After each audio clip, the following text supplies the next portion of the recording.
Hi, this is Jennifer Carson, and I'm going to be showing you how to write your performance indicators for your Individual Language Learner Plan, ILLP, inside of your Attachment A. Up here, you'll find all the student information that will need to be filled in if it hasn't been filled in already for you. Also, down here, you will see the composite result from the Azella, and you can see the date that Azella was taken. And you can see the student that we're going to be working with is in the intermediate category. This is your driving force because it'll help you know which performance indicator you are going to need to select inside of the ELL standards. So the first place I always start, and we're going to be working in the reading area for this case. In high school, we're saying the history and science teachers are going to be doing the reading area. So the first place I like to start is with my standards. So I'm inside of my standards, and I'm going to pretend that I'm a geography teacher. And I know that this is going to be one of the concepts that I'm going to be covering this quarter. And I also know that the student that I'm working with has been having a lot of trouble interpreting maps and images and different things, and I want to really help this student with that concept. So here's that PO that I'm going to be covering. So I know that's on my curriculum plan. So what I do is I try to find a word, a key word that would probably be inside of the ELL standard. So here it says interpret. That's a kind of a key reading word. So I know that that might show up and help me find an ELL goal that will help my student learn interpret maps. So I'm going to go ahead and copy this word interpret, and I'm going to go over to my ELL standards. And if I click the find button up here, I get this lovely little find box, and I can just copy and paste in the word interpret.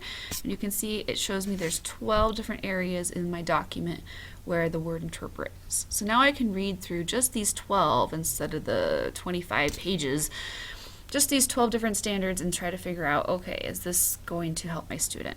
So I see here interpreting signs, symbols, labels in the environment. That matches up perfectly with my standard over here as of interpreting maps and images.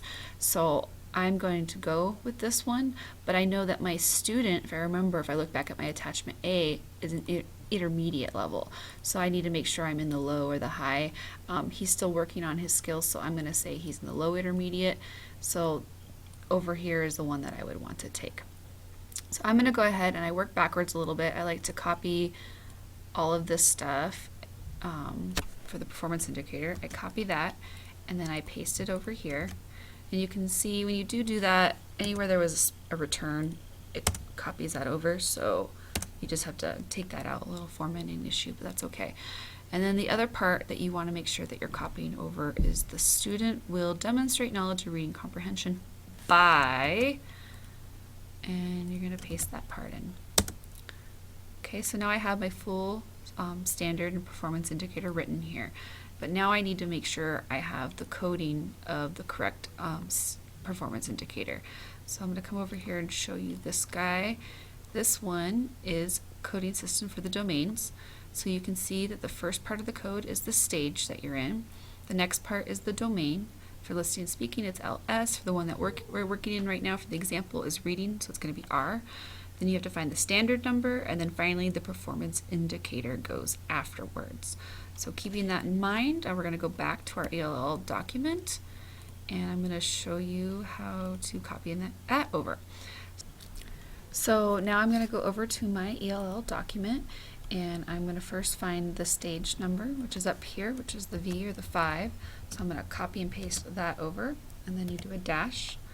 The next part is your domain, which was reading, so that was the R for the beginning part, dash. Then I needed the standard that I'm on. I'm on standard 4, so I'm going to copy that over, and then you do those two little dots, and finally I need my performance indicator, which I was low intermediate, and 24. I'm going to copy that over, paste that in, and now I have my full coding, and I have my standard written.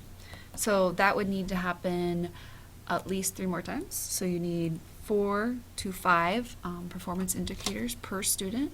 And remember, these need to be individualized per student. They wouldn't be all the same. It's what that student individually needs to be focusing on. You also need to set a target date for each performance indicator. Not necessarily would all the performance indicators have the same target date. If I knew I was going to be covering maps and symbols in November, I would just write November 2014.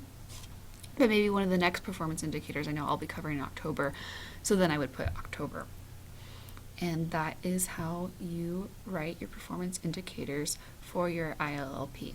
Thank you.